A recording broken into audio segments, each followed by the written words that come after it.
Menteri Keuangan Purbaya Yudi Sadewa buka suara ihwal seorang pejabat bea cukai yang terkena operasi tangkap tangan, OTT, Komisi Pemberantasan Korupsi, KPK, adalah pejabat baru yang ia lantik 8 hari lalu.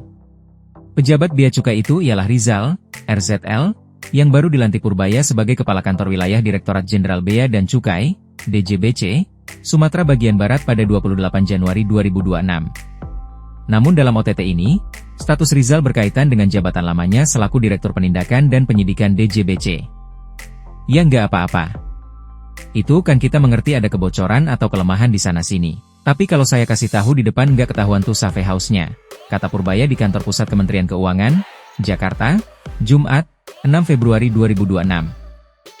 Purbaya menekankan, ia sengaja membiarkan pejabat DJBC itu untuk bertugas sebagaimana biasa untuk menghilangkan kecurigaan. Tujuannya supaya kasus besarnya terungkap seiring berjalannya waktu tanpa ada yang bisa ditutup-tutupi lagi.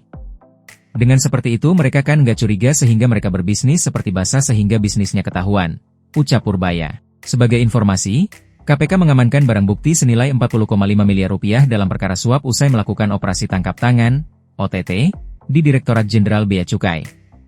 KPK juga mengamankan barang bukti dari kediaman RZL, ORL, dan PTBR serta lokasi lainnya. Karena ini ada beberapa lokasi ya, safe house gitu ya.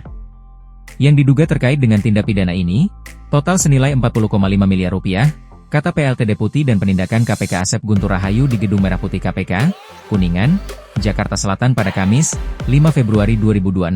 KPK juga telah menetapkan status tersangka kepada 6 pejabat DJBC, terdiri dari 1. RZL selaku Direktur Penindakan dan Penyidikan Direktorat Jenderal Bea dan Cukai, P2 DJBC, periode 2024 sampai Januari 2026, 2. SIS selaku Kepala Subdirektorat Intelijen Penindakan dan Penyidikan Direktorat Jenderal Bea dan Cukai, Kasubdit Intel P2 DJBC, 3. ORL selaku Kepala Seksi Intelijen Direktorat Jenderal Bea dan Cukai, Kasih Intel DJBC, 4. JF selaku Pemilik PT Blue Air.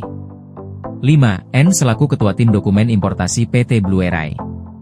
6. DK selaku Manajer Operasional PT Blue Air. Barang bukti yang diamankan KPK rincian sebagai berikut, uang tunai dalam bentuk 1,89 miliar rupiah. Uang tunai dalam bentuk 182.900 dolar Amerika. Uang tunai dalam bentuk 1,48 juta dolar Singapura. Uang tunai dalam bentuk 550.000 yen Jepang. Logam mulia seberat 2,5 kg atau setara 7,4 miliar rupiah. Logam mulia seberat 2,8 kg atau setara 8,3 miliar rupiah. 1 jam tangan mewah senilai 138 juta rupiah. Singkat cerita, para tersangka dari bea cukai ini melakukan pengkondisian agar barang-barang yang dibawa oleh PT Blue Ray, PT BR, tidak melalui pemeriksaan fisik. Dengan pengkondisian tersebut, barang-barang yang dibawa oleh PT BR diduga tidak melalui pemeriksaan fisik.